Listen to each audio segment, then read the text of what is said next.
In news around the world, several of America's most important allies are now saying they formally recognize the state of Palestine. This video out of France this morning showing the Palestinian flag being hoisted alongside flags for the European Union and France. It comes as President Trump prepares to speak at the United Nations General Assembly this week.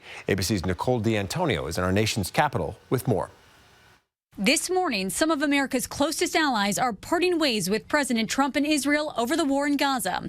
The UK, Canada, Australia, Portugal, and others now say they will recognize a Palestinian state for the first time, calling for an end of the war in Gaza and the release of all hostages. In the face of the growing horror in the Middle East, we are acting to keep alive the possibility of peace and a two-state solution.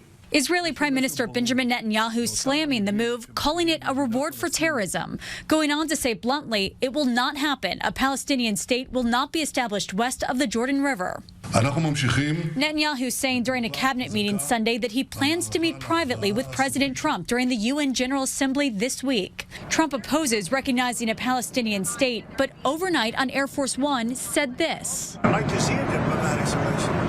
There's a lot of anger and a lot of hatred, you know that. And there has been for a lot of years. This is not something new, but hopefully we'll get something new. We're looking at, we're studying Gaza and dealing with Gaza very strongly. That's a real mess.